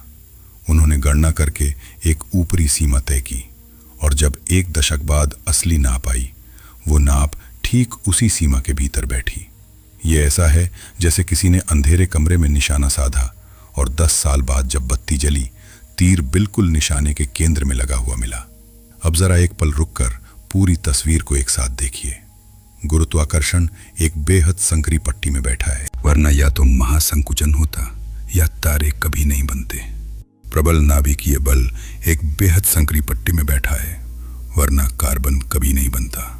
विद्युत चुंबकत्व एक बेहद संकरी पट्टी में बैठा है, वरना कोई भी स्थिर परमाणु या अणु नहीं बनता। और ब्रह्मांडीय स्थिरांक एक ऐसी संकरी पट्टी में बैठा है जिसकी सटीकता के सामने बाकी 3 भी फीके पड़ जाते हैं। ये 4 अलग अलग स्वतंत्र डायल हैं, और चारों एक साथ एक ही ब्रह्मांड में ठीक उसी संकरी खिड़की में बैठे मिलते हैं। अब हम समझ सकते हैं कि आपके मन में शायद एक शक उठ रहा हो। कुछ आलोचक कहते हैं कि ये सारी बात सिर्फ इसलिए चौंकाने वाली लगती है क्योंकि हम पीछे मुड़कर देख रहे हैं, और किसी भी नतीजे को पीछे से देखने पर वो खास लग सकता है। अगर आप कोई पत्ता जमीन पर गिरते देखें तो वो ठीक उसी जगह गिरता है जहां वो गिरता है, और आप कह सकते हैं कि उस जगह गिरना बेहद असंभव संयोग था, क्योंकि जमीन पर अनगिनत और जगहें भी तो थीं जहां वो गिर सकता था। यह आपत्ति सुनने में मजबूत लगती है, और गंभीर भौतिक विज्ञानी भी इसे सतही तौर पर खारिज नहीं करते। इसे अवलोकन पक्षपात भी कहा जाता है। ये विचार कि हम केवल वही देख सकते हैं जो हमारे देखने की शर्तों को पूरा करता है, इसलिए किसी भी नतीजे को खास मान लेना गलत हो सकता है।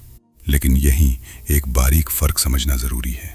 अवलोकन पक्षपात तब सही तर्क बनता है जब बहुत सारे अलग अलग नतीजे पहले से मौजूद हों और निरीक्षक बस उनमें से एक को देख रहा हो। जैसे किसी बड़े शहर में लॉटरी जीतने वाला हर इंसान ये सोचकर हैरान हो सकता है कि जीतना कितना असंभव था, जबकि असल में कोई ना कोई तो जीतता ही। लेकिन यहाँ सवाल ये नहीं है कि किस ब्रह्मांड में हम हैं। सवाल ये है कि आखिर कोई भी ऐसा ब्रह्मांड जिसमें कोई निरीक्षक बन ही सके अस्तित्व में आया कैसे, जबकि संभावित मूल्यों की पूरी सीमा में यह ब्रह्मांड जैसा एक भी होने की गुंजाइश बेहद बेहद कम दिखती है। लेकिन यहाँ पत्ते और ब्रह्मांड की तुलना टूट जाती है।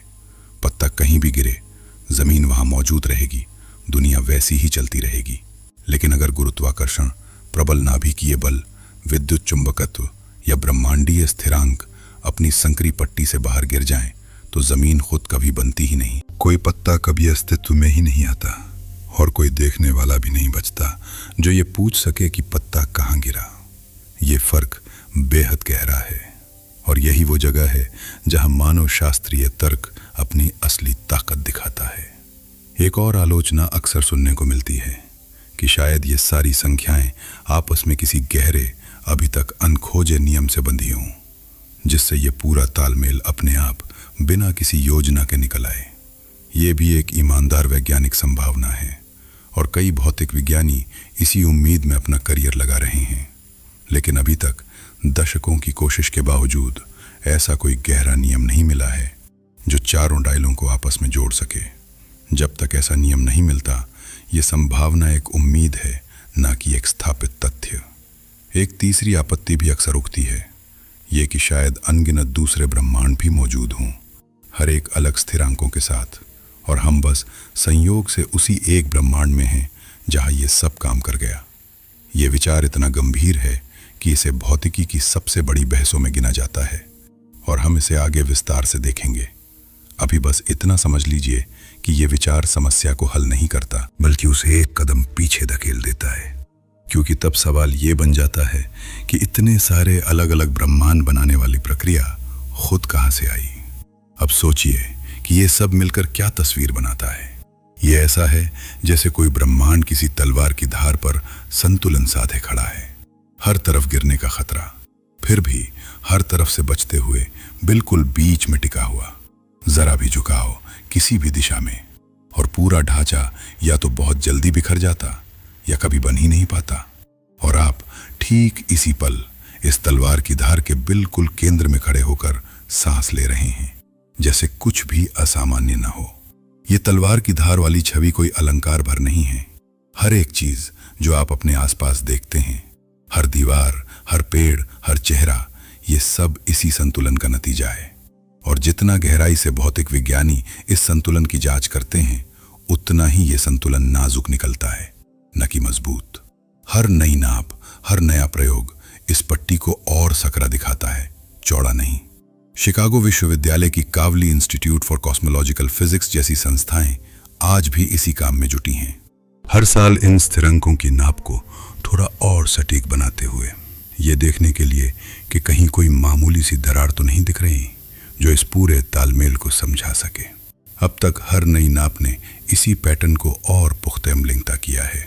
कोई दरार नहीं मिली, कोई ढीलापन नहीं मिला, सिर्फ और सटीक तालमेल मिला है। कुछ पल के लिए इस तलवार की धार पर खुद को खड़ा महसूस कीजिए। एक तरफ वो ब्रह्मांड है जहां गुरुत्वाकर्षण जरा ज्यादा है और सब कुछ पैदा होने से पहले ही ढह जाता है। दूसरी तरफ वो ब्रह्मांड है जहां गुरुत्वाकर्षण जरा कम है और अंधेरा, ठंडा, तारों के बिना खाली अंतरिक्ष हमेशा के लिए फैलता रहता है। एक तरफ वो ब्रह्मांड है जहां प्रबल नाभिकीय बल जरा अलग है और कार्बन कभी नहीं बनता। दूसरी तरफ वो ब्रह्मांड है जहां विद्युत चुंबकत्व जरा अलग है और कोई परमाणु कभी टिक ही नहीं पाता।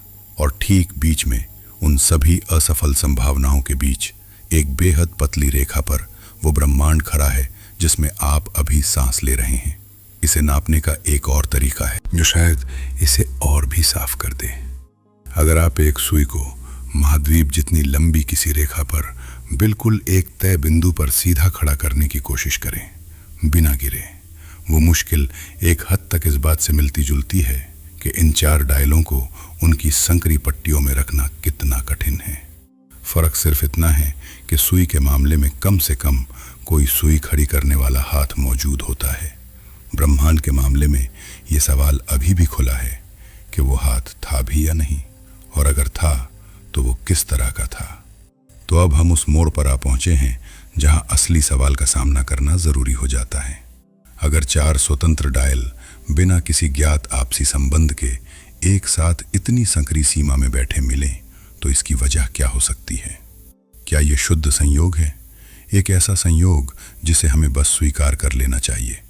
क्या यहाँ कोई ऐसी प्रक्रिया काम कर रही है जो अनगिनत ब्रह्मांडों में से केवल इसी तरह के ब्रह्मांड को चुनकर सामने लाती है? या फिर क्या यहाँ किसी गहरे मकसद का इशारा छिपा है? ये वो मोड़ है जहाँ विज्ञान अपनी सीमा तक पहुंचकर रुक जाता है और जहाँ से आगे हर भौतिक विज्ञानी, हर दार्शनिक और अंततः आप खुद अपने अपने निष्कर्ष तक पहुंचने के लिए स्वतंत्र हैं। आगे हम इन तीनों संभावनाओं को बारी बारी से पूरी ईमानदारी के साथ देखेंगे, बिना किसी एक पर अंतिम मुहर लगाए। तो अब हम उस जगह पहुंच चुके हैं जहां विज्ञान अपनी नाप तौल खत्म करता है और तीन बड़ी संभावनाएं सामने खुलती हैं। हम इन तीनों को एक एक करके पूरी ईमानदारी से देखेंगे और अंत में हम आपको कोई एक जवाब पकड़ा कर नहीं छोड़ेंगे, क्योंकि सच ये है कि आज तक किसी के पास भी निश्चित जवाब नहीं है। याद कीजिए, हमने शुरुआत में कहा था कि ये वीडियो आपको कोई अंतिम जवाब नहीं देगा। अब वो वादा निभाने का समय आ गया है। आगे जो कुछ भी आप सुनेंगे उसे किसी अंतिम फैसले की तरह मत सुनिए, बल्कि तीन खिड़कियों की तरह सुनिए जिनमें से हर एक से एक ही दृश्य थोड़ा अलग दिखता है। इससे पहले कि हम तीनों को खोलें, ये याद दिलाना जरूरी है कि ये कोई नया विवाद नहीं है। भौतिक विज्ञानी और दार्शनिक 20वीं सदी के मध्य से ही इन तीन रास्तों के बीच झूलते रहे हैं। हर दशक में नए आंकड़े आते हैं, हर बार बहस थोड़ी और तीखी होती जाती है, लेकिन तीनों संभावनाएं आज भी मेज पर बनी हुई हैं। किसी एक को अंतिम रूप से हारा हुआ घोषित नहीं किया जा सका है। पहली संभावना सबसे सीधी है और इसे संयोग या ठोस तथ्य कहा जा सकता है। इस नजरिए के अनुसार चारों डायल बस इसी तरह सेट हैं, बिना किसी गहरी वजह के, और इससे आगे पूछना ही व्यर्थ है।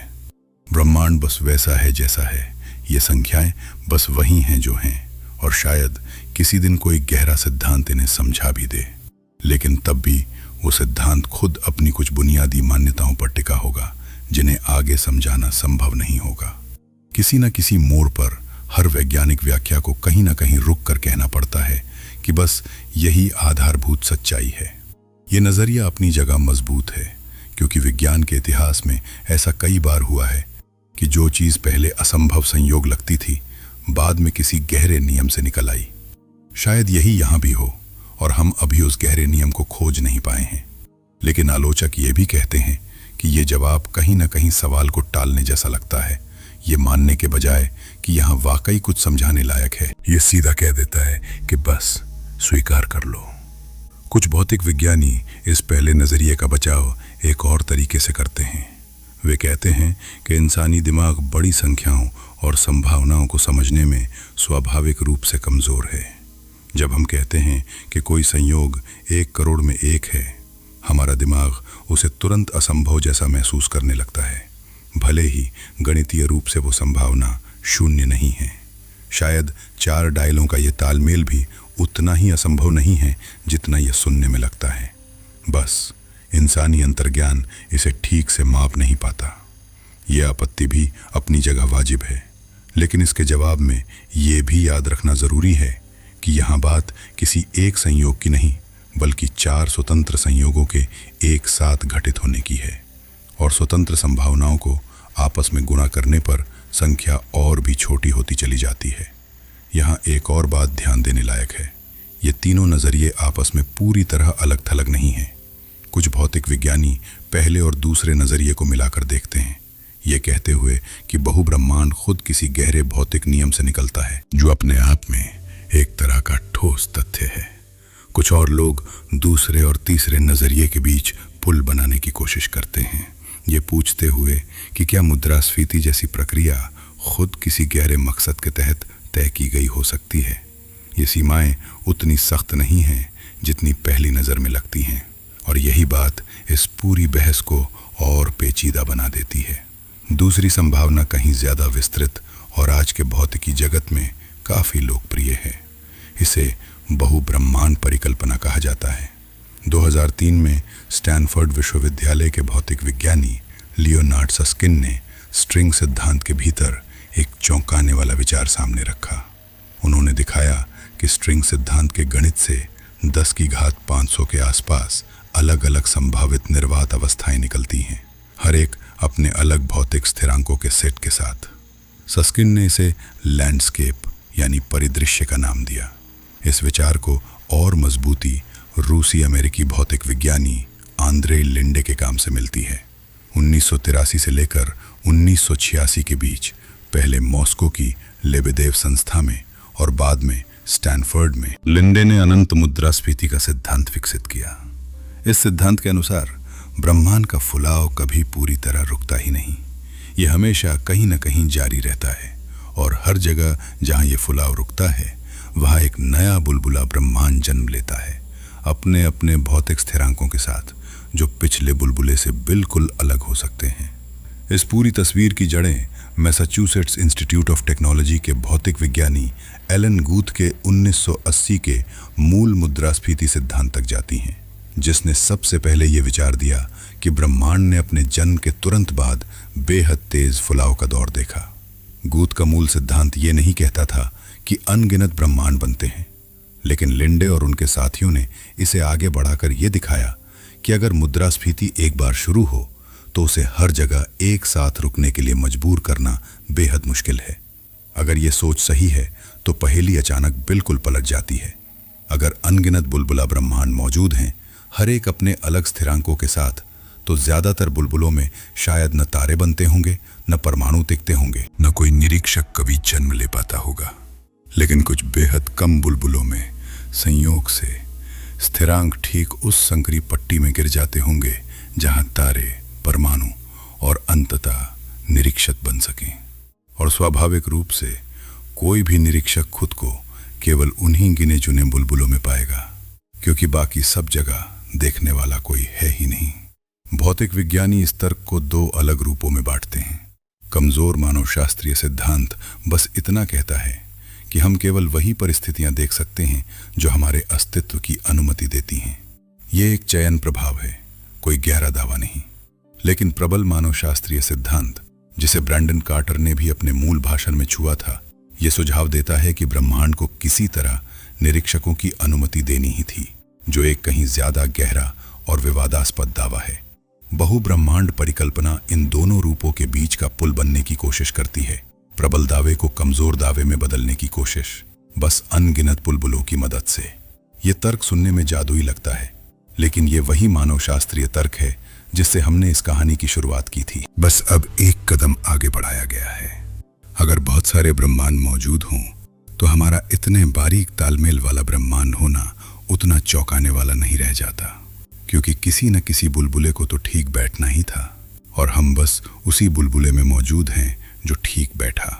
कैम्ब्रिज के मार्टिन रीस, वही खगोल शास्त्री जिन्होंने जस्ट 6 नंबर्स लिखी थी, 2003 में खुलकर कह चुके हैं कि वे बहुब्रह्मांड की व्याख्या को किसी बाहरी मकसद की व्याख्या से ज्यादा पसंद करते हैं। लेकिन रीस खुद भी मानते हैं कि ये प्राथमिकता एक व्यक्तिगत झुकाव है, न कि कोई सीधा प्रमाण, क्योंकि अभी तक किसी के पास इन अनगिनत बाकी बुलबुला ब्रह्मांडों को सीधे देखने या नापने का कोई तरीका नहीं है। सस्काइंड और उनके साथियों ने आगे ये भी दिखाने की कोशिश की कि अगर लैंडस्केप सही है तो हमारे जैसे स्थिरांकों वाला ब्रह्मांड कितना आम या कितना दुर्लभ होना चाहिए। सांख्यिकीय रूप से ये एक बेहद कठिन गणना है, और अलग अलग तरीकों से इसे करने पर अलग अलग नतीजे मिलते हैं। कुछ ये कहते हैं कि हमारा ब्रह्मांड अपेक्षाकृत सामान्य होना चाहिए, कुछ ये कहते हैं कि ये अब भी असामान्य रूप से दुर्लभ है, यहाँ तक कि बहुब्रह्मांड परिकल्पना के भीतर भी। ये अनसुलझा गणितीय विवाद खुद इस बात का सबूत है कि बहुब्रह्मांड परिकल्पना अभी भी शैशवावस्था में है। कोई पक्का जवाब नहीं, बस एक उम्मीद भरी दिशा। और यहीं इस दूसरे नजरिए की सबसे बड़ी कमजोरी छिपी है। अगर हम किसी दूसरे बुलबुले को कभी देख ही नहीं सकते, अगर उसका कोई सीधा प्रमाण कभी मिल ही नहीं सकता, तो क्या यह विचार अब भी विज्ञान कहलाने लायक है, या ये भी उतना ही एक विश्वास बन जाता है जितना कोई और व्याख्या। कई भौतिक विज्ञानी इसी वजह से बहुब्रह्मांड परिकल्पना पर सशंकित रहते हैं, चाहे गणित कितना भी खूबसूरत क्यों न लगे। अब तीसरी संभावना की बारी आती है, और ये वो जगह है जहां भौतिकी दर्शन की सीमा से टकराती है। इस नजरिए के अनुसार ये बारीक तालमेल किसी मकसद का इशारा है कि किसी तरह से ये ब्रह्मांड निरीक्षकों के लिए, या कम से कम निरीक्षकों को संभव बनाने के लिए आकार दिया गया। इस विचार के कई रूप हैं, कुछ पूरी तरह धार्मिक भाषा में, कुछ ज्यादा दार्शनिक और वैज्ञानिक भाषा में, बिना किसी विशेष धर्म का सहारा लिए। फ्रीमैन डायसन का वो वाक्य कि ब्रह्मांड मानो पहले से जानता था कि हम आने वाले हैं, इसी तीसरे नजरिए की झलक देता है। भले ही डायसन खुद इसे किसी संगठित धर्म से नहीं जोड़ते थे। जॉन व्हीलर का सहभागी ब्रह्मांड वाला विचार भी इसी दिशा में इशारा करता है। ये सुझाव कि निरीक्षक किसी गहरे अर्थ में ब्रह्मांड की संरचना से बंधा हो सकता है, न कि सिर्फ एक संयोगवश पैदा हुआ दर्शक। यहां यह समझना जरूरी है कि यह तीसरा नजरिया जरूरी नहीं कि किसी परंपरागत धार्मिक ढांचे में ही बंधा हो। कुछ दार्शनिक इसे शुद्ध तर्क के धरातल पर भी रखते हैं, ये पूछते हुए कि आखिर कोई भौतिक नियम खुद क्यों मौजूद है, ऐसा नियम जो निरीक्षकों को संभव बनाता है, बजाय इसके कि कुछ भी ना हो या कोई बेतरतीब बेजान अराजकता हो। यह सवाल भौतिकी से आगे बढ़कर तत्व मीमांसा के दायरे में चला जाता है, जहां प्रयोग की जगह तर्क और अनुमान ही एकमात्र औजार बचते हैं। फिर भी निष्पक्षता के लिए यह कहना जरूरी है कि बहुत से भौतिक विज्ञानी इस तीसरे नजरिए से पूरी तरह असहमत हैं। इसे विज्ञान के दायरे से बाहर की बात मानते हुए उनका तर्क है कि किसी भी अनसुलझी पहेली के सामने मकसद या इरादे की बात करना दरअसल ज्ञान की एक खाली जगह में एक आसान जवाब भर देना है, ऐसा जवाब जो जांचा नहीं जा सकता। ये बहस आज भी उतनी ही जीवंत है जितनी दशकों पहले थी, और इसका कोई निर्णायक अंत निकट भविष्य में दिखता नहीं। इस तीसरे नजरिए पर एक पुरानी और तीखी आपत्ति भी उठती है, जिसे दार्शनिक सदियों से उठाते आए हैं। अगर ये बारीक तालमेल किसी मकसद या किसी रचयिता का सबूत है, तो सवाल उठता है कि वो रचयिता खुद कहाँ से आया, और क्या उसकी अपनी प्रकृति भी उतनी ही बारीक तालमेल की मोहताज नहीं होगी। ये आपत्ति किसी नतीजे पर नहीं पहुंचाती, बल्कि सवाल को एक कदम और पीछे धकेल देती है। ठीक वैसे ही जैसे बहुब्रह्मांड परिकल्पना सवाल को बुलबुला बनाने वाली प्रक्रिया तक पीछे धकेलती है। शायद यही तीनों नजरियों की साझा नियति है। हर एक किसी न किसी मोड़ पर एक और अनुत्तरित सवाल तक पहुंचकर रुक जाता है। इस तीसरे नजरिए की सबसे बड़ी आलोचना यह है कि यह वैज्ञानिक रूप से जांचा नहीं जा सकता। इसे साबित करने या गलत साबित करने का कोई प्रयोग नहीं किया जा सकता, कोई नाप नहीं ली जा सकती जो सीधे इसकी पुष्टि या खंडन कर दे। यही वजह है कि ज्यादातर पेशेवर भौतिक विज्ञानी अपने शोध पत्रों में इस व्याख्या से दूरी बनाए रखते हैं, भले ही निजी बातचीत में कई इसे पूरी तरह खारिज करने से भी कतराते हैं। तो अब आपके सामने तीनों तस्वीरें हैं। संयोग जो सवाल को स्वीकार कर आगे बढ़ने को कहता है, बहुब्रह्मांड जो सवाल को अनगिनत गिने चुने बुलबुलों में बांट देता है, और मकसद जो सवाल को किसी गहरे इरादे की ओर इशारा करता है। तीनों के अपने तर्क हैं, तीनों की अपनी कमजोरियां हैं, और आज तक किसी एक ने दूसरों को पूरी तरह हरा नहीं पाया है। यही वो जगह है जहां भौतिक विज्ञानी, दार्शनिक और आम दर्शक अक्सर एक दूसरे से असहमत होते हैं, और शायद यही असहमति इस पूरे विषय को इतना जिंदा बनाए रखती है। अब हमें ईमानदारी से एक और बात कहनी होगी, वो बात जो अक्सर विज्ञान पत्रकारिता में दबा दी जाती है। हम अभी भी बहुत कुछ नहीं जानते। हमें नहीं पता कि डार्क एनर्जी असल में क्या है, वो रहस्यमयी ऊर्जा जो पूरे ब्रह्मांड के फैलाव को तेज कर रही है। हमारे पास इसके गणितीय असर की नाप है, लेकिन इसकी गहरी प्रकृति आज भी पूरी तरह अनसुलझी है। हमें यह भी नहीं पता कि डार्क मैटर असल में किस चीज से बना है, वो अदृश्य पदार्थ जो आकाशगंगाओं को बिखरने से रोकता है, जिसका सबसे पहला सबूत 1970 के दशक में वेरा रूबिन ने कार्नेगी इंस्टीट्यूशन ऑफ वॉशिंगटन में आकाशगंगाओं के घूर्णन की गति नाप कर दिया था। हमें यह भी नहीं पता कि क्या स्ट्रिंग सिद्धांत का वो विशाल परिदृश्य असल में सच है, या यह सिर्फ एक खूबसूरत गणितीय ढांचा है जिसका असल ब्रह्मांड से कोई सीधा नाता नहीं। हमें यह भी नहीं पता कि गुरुत्वाकर्षण को बाकी तीन बलों के साथ जोड़ने वाला कोई गहरा सिद्धांत कभी मिलेगा भी या नहीं, वो सिद्धांत जो शायद इन चारों डायलों के पीछे की असली वजह उजागर कर सके। और सबसे गहरी बात, हमें यह भी नहीं पता कि क्या मानव शास्त्रीय तर्क खुद एक वैध वैज्ञानिक व्याख्या है, या ये विज्ञान और दर्शन के बीच की एक धुंधली रेखा है जिसे अभी तक ठीक से परिभाषित नहीं किया जा सका।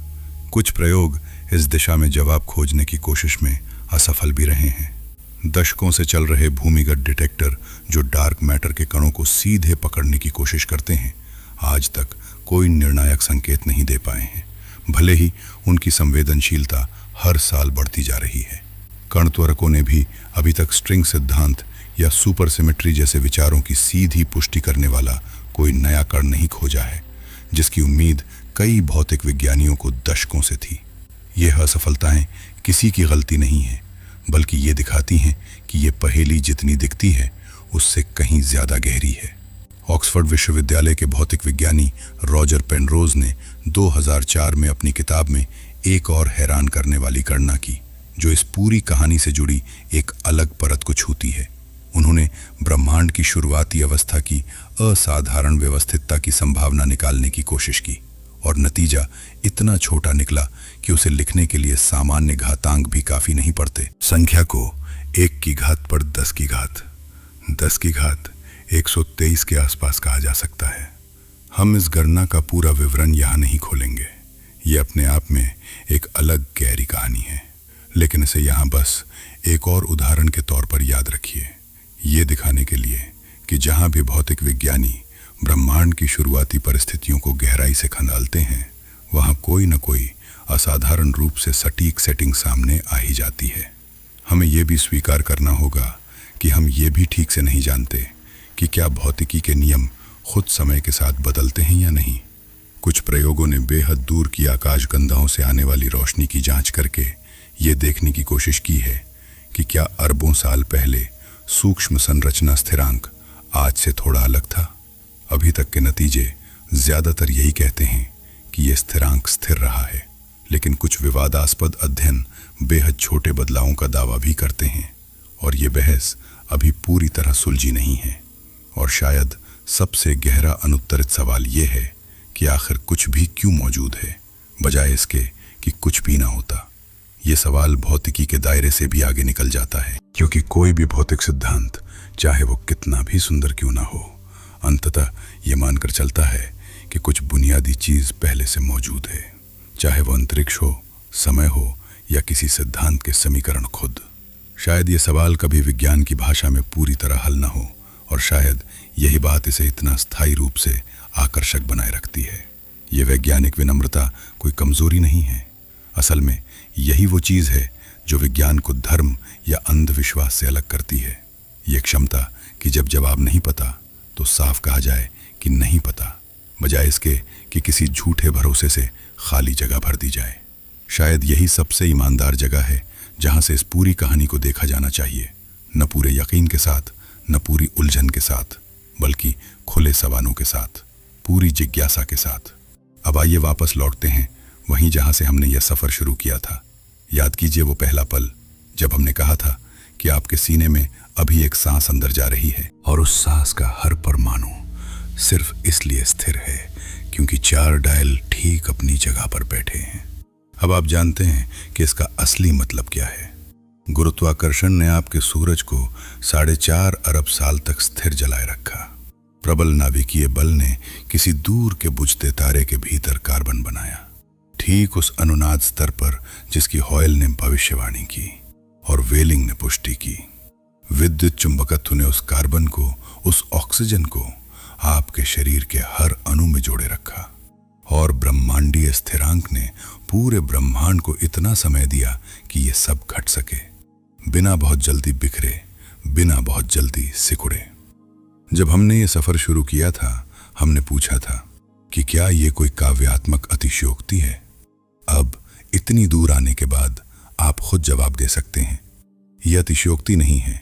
ये कार्टर के क्राको वाले भाषण से शुरू होकर रीस की 6 संख्याओं से गुजरते हुए, हॉयल की प्रयोगशाला भविष्यवाणी से होकर वाइनबर्ग के दशक पहले किए गए अनुमान तक पहुंचने वाला एक ठोस, नापा हुआ, बार बार परखा हुआ वैज्ञानिक रास्ता है।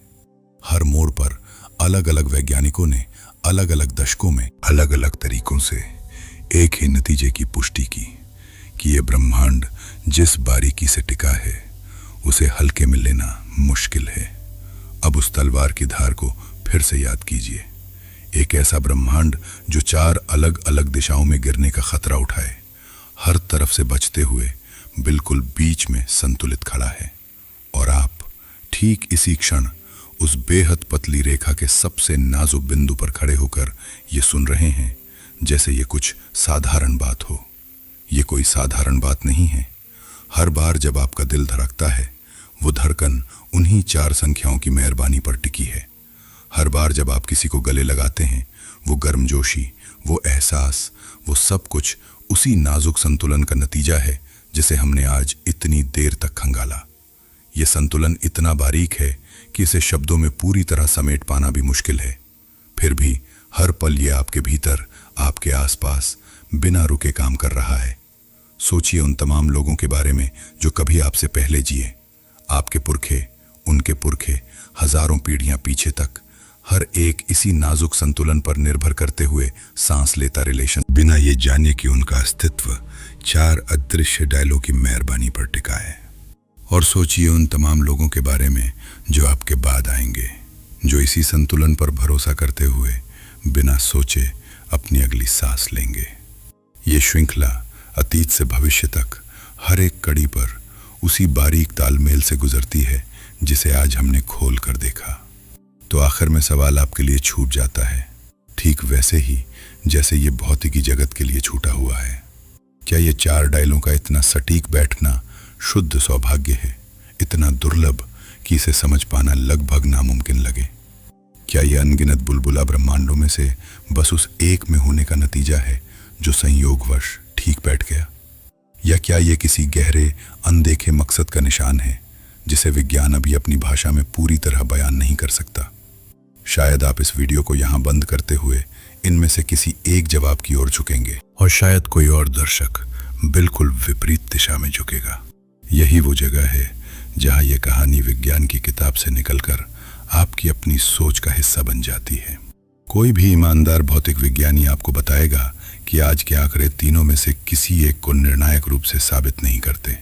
जो कुछ तय है वो सिर्फ ये है कि ये तालमेल वास्तविक है, नापा गया है और बार बार परखा गया है।